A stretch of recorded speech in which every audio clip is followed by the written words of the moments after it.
సిద్ధాంతకర్త professor Jayashankar sir వర్ధంతి సందర్భంగా ఈరోజు బీఆర్ఎస్ పార్టీ ఆధ్వర్యంలో వారి యొక్క విగ్రహానికి పూలమాలలు వేసి ఘనంగా నివాళులు అర్పించడం జరిగింది.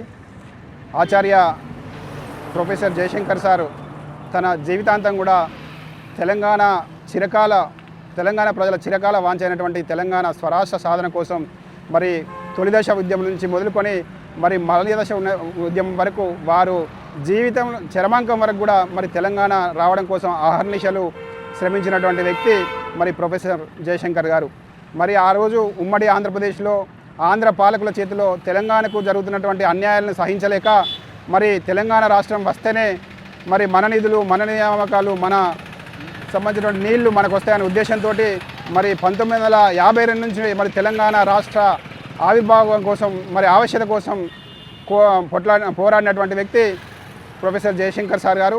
మరి వారు నిజంగా కూడా మరి తెలంగాణ రాష్ట్రం చూడలేకపోయినా మరి గౌరవ కేసీఆర్ గారు వారి ఆశయ సాధనకు మరి కృషి చేసి తెలంగాణ రాష్ట్రాన్ని సాధించడం జరిగింది. మరి వారు ఏదైతే కలలుగన్నారో ఆ యొక్క తెలంగాణ రాష్ట్రాన్ని మరి గౌరవ కేసీఆర్ గారు 10 సంవత్సరాల కాలంలో మరి అన్ని రంగాల్లో కూడా అభివృద్ధి చేయడం జరిగింది. మరి వారి ఆశయాలను బీఆర్ఎస్ పార్టీ కొనసాగిస్తుందని చెప్పేసి మేము తెలియజేస్తూ, ముఖ్యంగా వారి వర్ధంతిని మరి ఇటు ముఖ్యమంత్రి ఈరోజు చెప్తా ఉన్నాడు, మాది ప్రజాపాలన, ప్రొఫెసర్ జయశంకర్ సార్ ఆశయాలకు అనుగుణంగా ప్రజాపాలన కొనసాగిస్తామని చెప్పి గొప్పగా చెప్పుకున్నటువంటి ముఖ్యమంత్రి కానీ ఇక్కడ ఉన్నటువంటి ఎమ్మెల్యే గారు కానీ మరి ఆచరణలో మాత్రం పూర్తిగా విఫలమయ్యారు. ముఖ్యంగా వారి వర్ధంతి రోజు మరి కనీసం ఇక్కడ విగ్రహాన్ని మరి ఒక అలంకరణ చేయాలనేటువంటి కనీస సోయి కూడా లేదు. మరి పాలకులకు ఎలాగూ లేదు, మరి కనీసం అధికారులకైనా ఒక సోయి ఉండాలి. మరి అధికారులు కూడా ఈ యొక్క జయశంకర్ సార్ వర్ధంతిని పట్టించుకోవడం మరి మేము బీఆర్ఎస్ పార్టీ తరఫున తీవ్రంగా ఖండిస్తూ సంబంధిత అధికారులపై వెంటనే చర్యలు తీసుకోవాలని చెప్పేసి మేము బీఆర్ఎస్ పార్టీ తరఫున డిమాండ్ చేస్తూ ఉన్నాము. పుట్టుక నాది, సావు నాది, బతుకంతా తెలంగాణది అనే ఉద్దేశంతో తన జీవితాన్ని కూడా తెలంగాణ రాష్ట్ర సాధనే లక్ష్యంగా జీవించినటువంటి తెలంగాణలో ఉన్నటువంటి ఏకైక వ్యక్తి ప్రొఫెసర్ జయశంకర్ సార్ గారు. మరి జయశంకర్ సార్ వర్ధంతి సందర్భంగా ఈరోజు భూపాలపల్లిలో ఉన్నటువంటి అధికారులు కానీ పాలకులు కానీ విస్మరించడం చాలా బాధాకరం. తెలంగాణ రాష్ట్రం వచ్చిన తర్వాత మరి చిన్న జిల్లాలు ఏర్పాటు అయ్యేటువంటి సందర్భంలో ఆనాటి ముఖ్యమంత్రి గౌరవనీయులు కేసీఆర్ గారు భూపాలపల్లి జిల్లాకు జయశంకర్ సార్ పేరు పెట్టడం జరిగింది.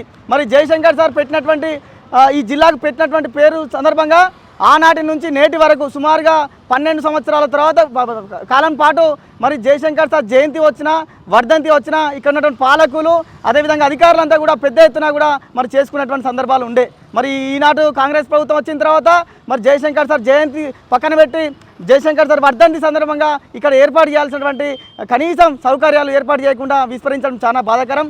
తక్షణమే దీన్ని ఈ యొక్క వర్ధంతిని విస్మరించినటువంటి అధికారులపై చర్యలు తీసుకోవాలని బీఆర్ఎస్ పార్టీ తరఫున మేము కోరుతా ఉన్నాం. అదేవిధంగా కనీసం ఈ రాష్ట్రంలో ఉన్నటువంటి మహోన్నత వ్యక్తులైనటువంటి మహనీయుల యొక్క చరిత్రను మరిచినటువంటి ఈ రేవంత్ రెడ్డి ప్రభుత్వం, ఇక్కడ ఉన్నటువంటి పాలకులు, ఇక్కడ ఉన్న అధికారులు కూడా మరవడం చాలా బాధాకరం. ఇలాంటి సంఘటనలు రాబోయే రోజుల్లో పునరావృతమైతే మరి తీవ్రమైన పరిణామాలు ఎదుర్కోవాల్సి వస్తుందని ఈ సందర్భంగా ఈ ప్రభుత్వానికి ఇక్కడ ఉన్నటువంటి అధికారులను కోరుతా ఉన్నాం. దయచేసి ఇలాంటి పెద్దల యొక్క మహనీయుల యొక్క జయంతులు వర్ధంతులు విస్మరించకుండా దయచేసి కొనసాగించాలని మనస్ఫూర్తిగా కోరుకుంటూ మరి బీఆర్ఎస్ పార్టీ తరఫున మేము ఖండిస్తూ ఉన్నాం. తక్షణమే అధికారులను సస్పెండ్ చేయాలని ఈ సందర్భంగా కోరుకుంటా ఉన్నాం.